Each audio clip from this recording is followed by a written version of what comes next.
everybody, it's Wallguy, and guess what? I've got some Medal of Honor 2010 footage here. It's been a while, I know, but games are scarce to get nowadays. Got this gameplay just recently, and of course, we're going to see a return of our best friend, the cruise missile. We've been missing him for a while in these commentaries, so it's going to be nice to see him return once again. Here I am grabbing some sectors, as you're supposed to. And 2010 gameplay is on the way.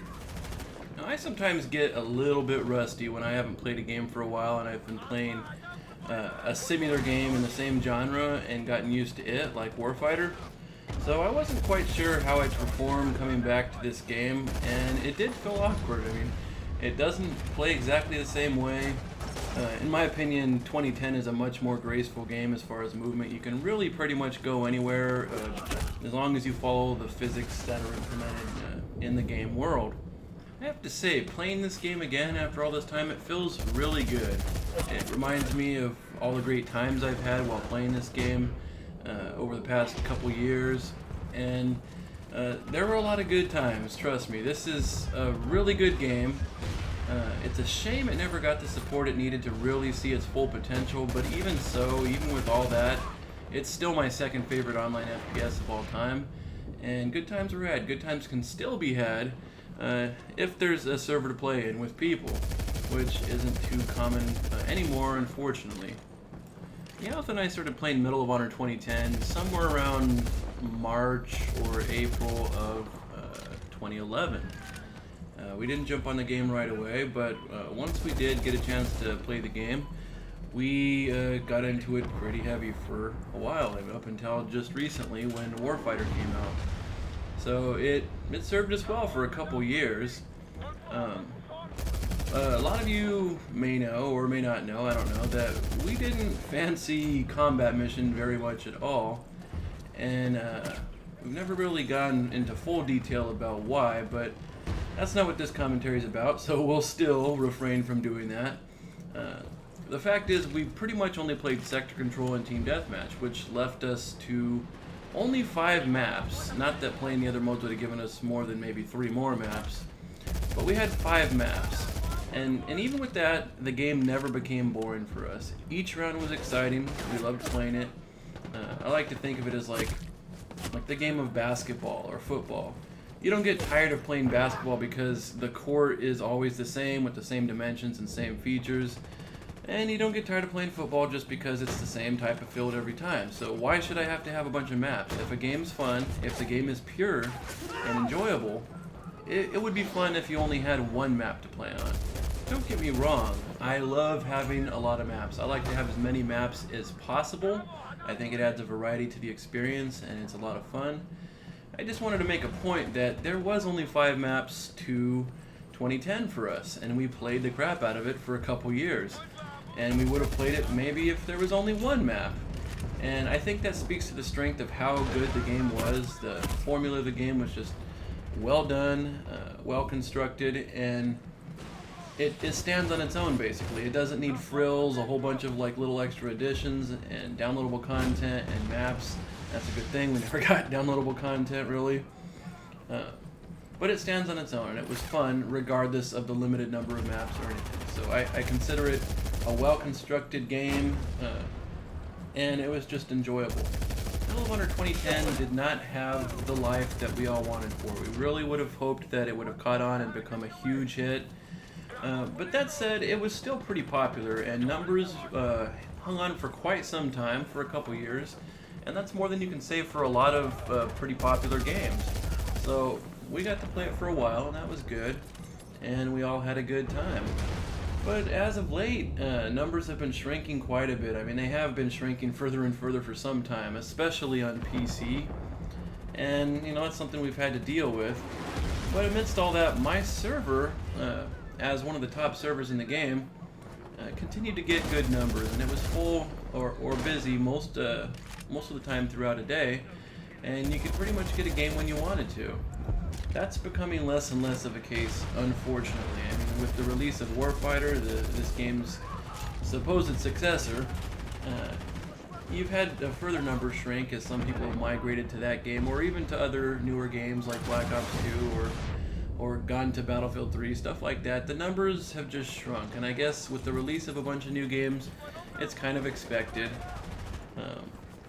And 2010 is just not, you can't get a game like you used to get a game. And it's come time for me to reevaluate whether or not I want to renew my server for another 3 months.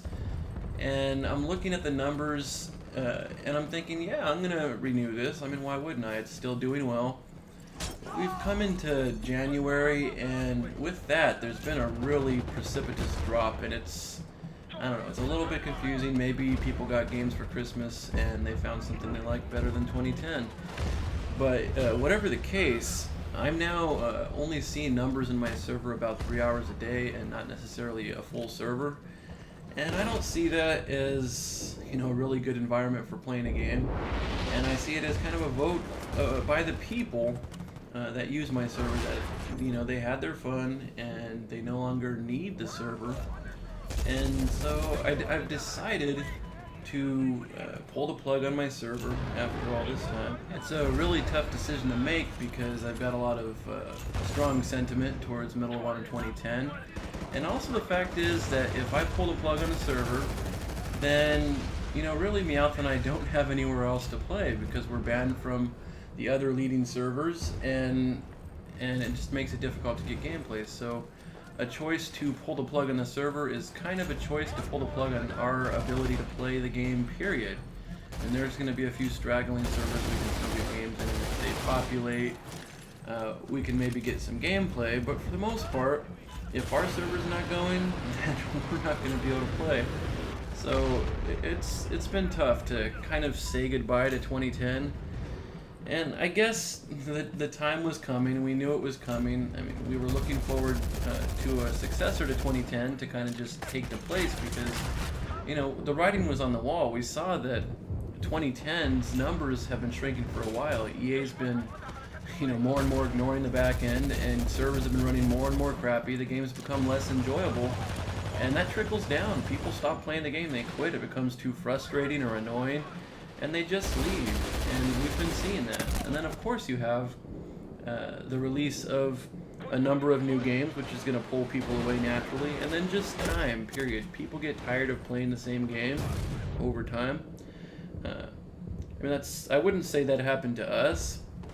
We definitely still enjoy the game, but then at the same time, we had mastered the game. I mean, we were obviously really good, and that's fun and all, but at some point you stop seeing a challenge, you stop seeing goals to reach for, and you want something new. So with Warfighter coming out, we saw that as an opportunity to kind of start fresh, to take on a fresh new challenge, do something we hadn't done before, and that kind of thing is exciting for us over just continuing to, you know, stomp people that are way below our skill level. I mean, that's fun, don't get me wrong. I love stomping the crap out of people that aren't as good as me.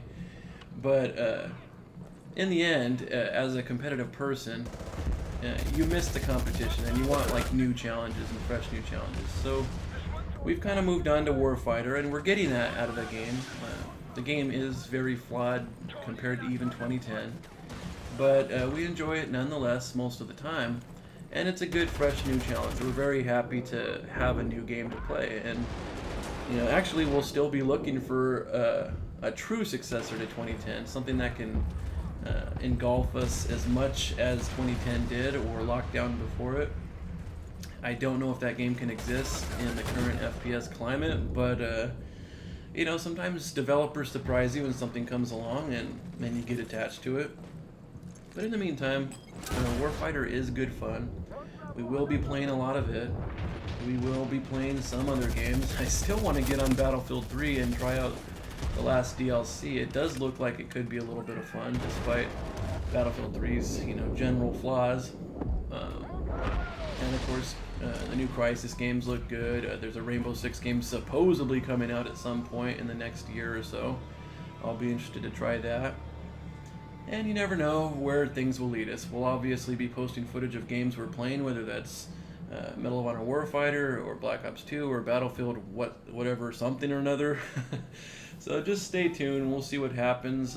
And say goodbye to 24/7 Sector Control. It had a great run, and I'm glad you guys enjoyed it while I was here.